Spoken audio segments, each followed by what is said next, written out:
Iran US Israel tension थमने का नाम नहीं ले रहा है। मार्केट्स गिर रहे हैं, ऑयल वॉलेटाइल है, इन्वेस्टर्स डरे हुए हैं। लेकिन इस केओस के बीच में एक कंपनी ऐसी है जहां माहौल बिल्कुल उल्टा है। जी हाँ, वॉर में जहां देश कर्ज में डूब रहे हैं, वहीं ये कंपनी जश्न मनाते हुए अरबों कमा रही है, और वो भी सिर्फ 2 कस्टमर्स के दम पर। कंपनी का नाम है लॉकहीड मार्टिन और इनके कस्टमर्स हैं यूएस गवर्नमेंट और नासा। ये पहली बार नहीं है, बल्कि 2003 का इराक वार जब हुआ, उस वक्त भी यूएस डिफेंस स्पेंडिंग में तेजी आई, जिस कॉन्ट्रैक्ट्स की बारिश हुई और डिफेंस कंपनियों का बिजनेस एक्सप्लोड हुआ। यही पैटर्न 2022 के रशिया यूक्रेन वॉर में भी दिखा। यूरोप ने डिफेंस बजट्स बढ़ाए और आज मिडिल ईस्ट टेंशन में भी वही स्टोरी रिपीट हो रही है। मैं हूं प्रगति और हमारी सीरीज वॉर एंड फाइनेंस में आज हम समझेंगे कि आखिर कैसे लॉकहीड मार्टिन हर बड़े कॉन्फ्लिक्ट में और मजबूत हो जाती है। वीडियो में आगे बढ़े उससे पहले अगर चैनल सब्सक्राइब नहीं किया तो कर ले, हाँ, दूसरों को भी इसके बारे में बताएं।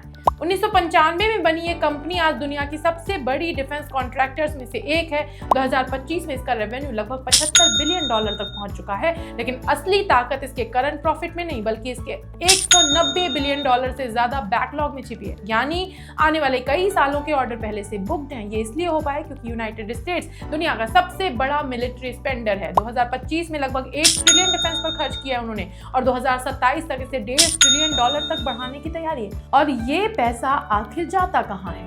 ऐसे ही डिफेंस कॉन्ट्रैक्टर्स के कॉन्ट्रैक्ट्स में। ईरान मिडिल ईस्ट टेंशन के दौरान F-35 fighter jets, third missile defence system जैसे एडवांस्ड वेपन्स की डिमांड बढ़ती है, और ये सब लॉकहीड मार्टिन जैसे प्लेयर्स बनाते हैं।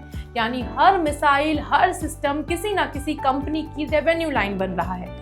कॉन्फ्लिक्ट बढ़ते ही डिफेंस स्टॉक्स भी रिएक्ट करते हैं। हाल में लॉकहीड मार्टिन का स्टॉक लगभग 3% तक उछला, जबकि बाकी डिफेंस कंपनियां भी 4 से 5% तक चढ़ी। लेकिन असली कहानी शॉर्ट टर्म जंप नहीं, बल्कि लॉन्ग टर्म कॉन्ट्रैक्ट्स है।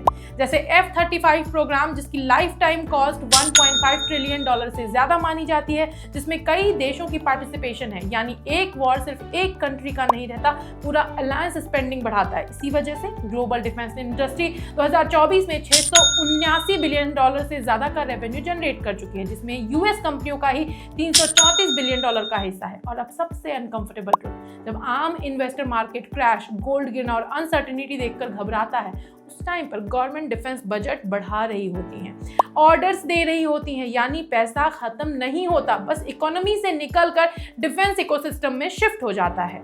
अब जो मैं बोलने जा रही हूँ वो ध्यान से सुनना, क्योंकि इन्वेस्टर्स के लिए ये समझना बेहद जरूरी है।